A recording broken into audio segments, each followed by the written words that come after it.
Update muna nga tayo sa Gilas Pilipinas at sa kanilang magiging laban kontra sa New Zealand. Ang New Zealand nga ay may pangtapat na kay Kai Sotto dahil meron din silang higanting 7-footer. Samantalang si Justin Brownlee balik ensayo na sa Gilas, ngunit bago yan, pakipindot naman ang like, subscribe at ang notification bell para updated ka sa lahat ng aking ina-upload. At kung gusto mong magpa-member sa aking channel ay pindutin mo lamang ang join at automatic ka na sa mga shoutout. Puspusan na rin ang ginagawang paghahanda ng New Zealand para nga sa FIBA Asia Cup qualifiers kung saan makakaharap nga nila ang Hong Kong, Chinese Taipei at gayon na rin ang Pilipinas. At ang Pilipinas nga ay hindi minamaliit ng New Zealand dahil alam naman natin na nagulat din sila ng talunin ng Pilipinas ang number 6 sa FIBA World Ranking na Latvia. Kaya naman hindi na nagpapakumpiyansa itong New Zealand at alam nila na ibang-iba na talaga ang lineup ngayon ng Gilas Pilipinas kumpara naman sa mga tinatalo nila noon na lineup ng Gilas. At ang New Zealand nga ay naglabas na rin ng kanilang lineup para nga sa FIBA Asia Cup qualifiers.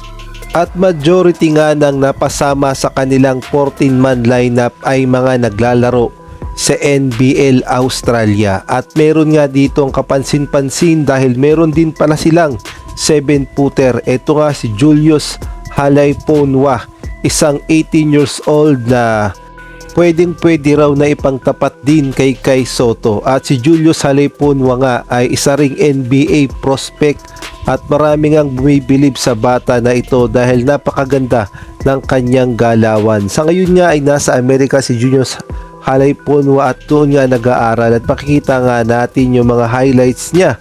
Para nga siyang si Dirk Nowitzki kung gumalaw.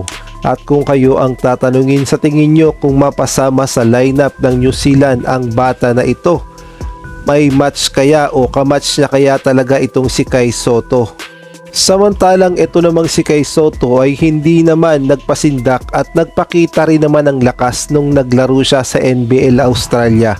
Lalong-lalo na nung nakatapat nga ng kanyang kupunan ang New Zealand Breakers kung saan minani-mani nga lang ni Kai Sotto ang mga pro players doon na kasama din sa lineup ng New Zealand sa FIBA Asia Cup qualifiers at naghalimaw talaga dito si Kai Sotto. Kaya naman advantage na rin kay Kai Sotto ang makalaban ng New Zealand dahil kabisado na rin niya ang mga players doon.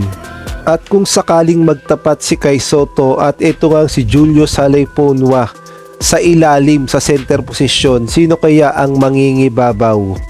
At bago nga tayo magpatuloy ay shoutout muna kay Giovanni Francisco, Marlo Bongalbal, Chodoro Alonso, Ronald Verbosidad, Salva Torres, Catherine Vigilia, Mario Martir, Edmond Cubal Sopnet, Jeffrey Cruz, Marcelino Junior Cruz, Tirso Maceda Tirs, Nel Herbito, Jenna Domingo, Jobel Urot, Kuya Moto TV, Jamie Amadar.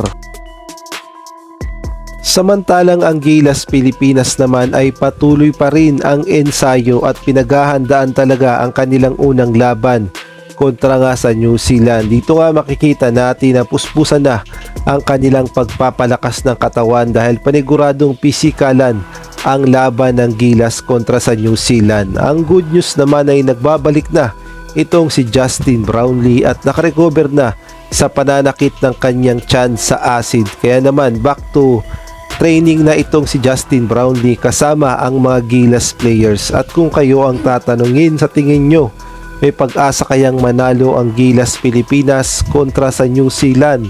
Maaari kayong magbigay ng komento sa comment section. Naghahanap ka ba ng perfect place upang ikaw ay makapag-relax o kaya naman makapag-celebrate ng mga event o makapag-unwind? Well, dito ka na sa Aces Private Resort in Pampanga. Experience the luxurious and aesthetic modern private resort with Mount Arayat view. Located at Purok Tribical, Mabalacat City, Pampanga.